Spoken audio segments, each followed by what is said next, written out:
Les tambours du secret. Dans le petit village d'Ndôme, la brousse bruissait de vie chaque matin. Coqs et pintades réveillaient l'air frais, tandis que le soleil lentement étalait sa lumière dorée sur les cases et les champs. Au centre du village, sous le vieux baobab, les anciens discutaient du monde, les femmes pilaient le mil, et les enfants chassaient les lucioles quand venait le soir. Au cœur de ce village vivait Amina, belle, douce, au sourire lumineux.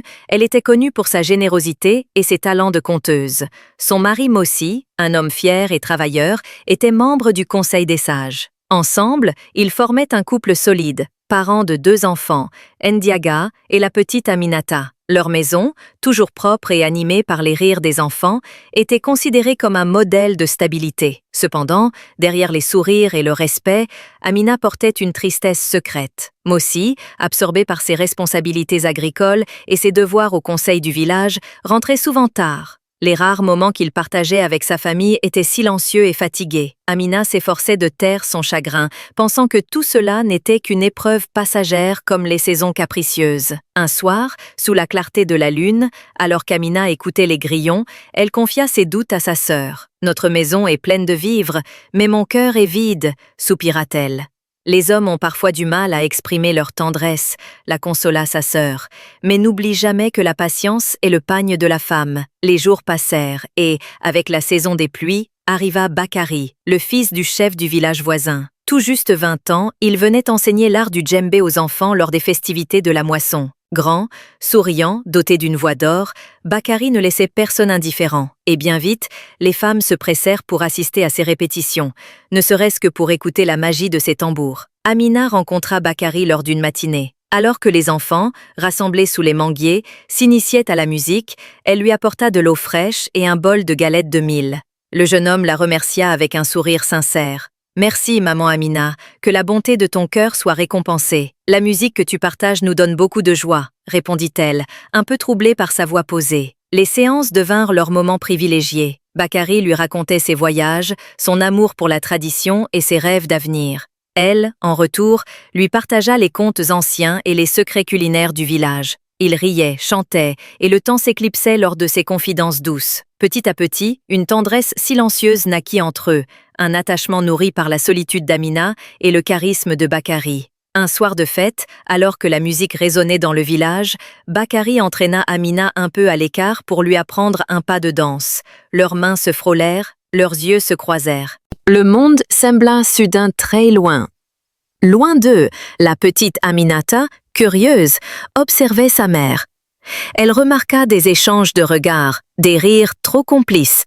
Un matin, alors que le village dormait encore, elle surprit Bakari et Amina échangeant une étreinte rapide derrière la case.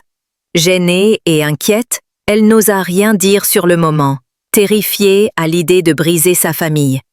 Mais au village, les secrets sont comme l'armatan.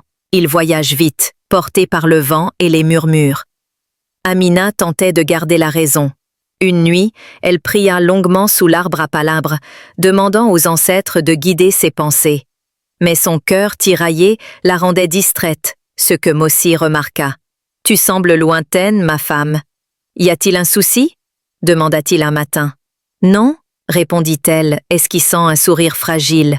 Les anciens disent « Quand une calebasse fissurée contient du lait, un jour ou l'autre, le lait finit par couler. » Un soir, alors que Mossi rentrait plus tôt que d'habitude, la petite Aminata lui parla à voix basse. « Papa, Bakari et maman, ils se parlent comme des amoureux. » Ce fut comme une déflagration pour Mossi.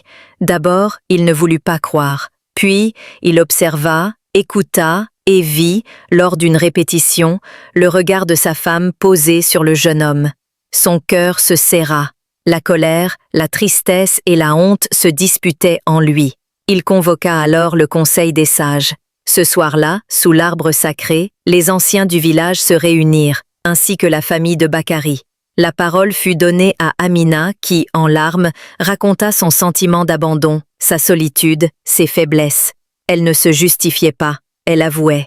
Bakari, la tête basse, reconnut également l'attachement qu'il avait pour Amina, mais insista sur son respect pour Mossi et le village. Le chef, après de longues palabres, s'adressa lentement à tous. « Tout homme et toute femme connaissent la tentation, surtout lorsque le cœur est blessé.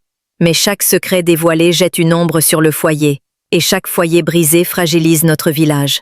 Il cita un vieux proverbe africain. Quand le feu couve sous la cendre, il suffit d'un souffle pour embraser la maison tout entière.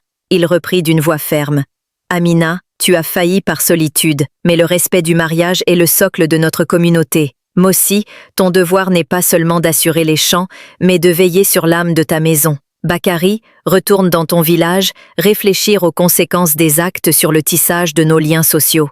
Amina demanda pardon, sincèrement, devant tout le village, jurant de réparer ses fautes. Mossi, blessé, fit preuve de retenue et, suivant la voie des anciens, accepta le pardon, mais imposa que Bakari quitte Ndom pendant quelques saisons. Les anciens décidèrent aussi que Mossi devrait passer plus de temps auprès de sa famille. Un arbre dont on néglige les racines finit toujours par tomber. Les rumeurs s'apaisèrent, lentement. Amina mit des mois à retrouver sourire et respect. Mossi, humble, apprit à écouter sa femme, et la maison retrouva peu à peu une harmonie nouvelle, nourrie par la patience et la communication. Ceux qui vécurent cette épreuve en tirèrent une grande leçon. Quand une branche menace de rompre, on n'arrache pas l'arbre, on soigne la blessure. Et, pendant longtemps, les anciens répétèrent cette histoire aux jeunes couples du village, pour leur rappeler que le bonheur d'une famille ne se cultive ni dans la solitude, ni dans les secrets, mais dans l'écoute, le respect et la vigilance.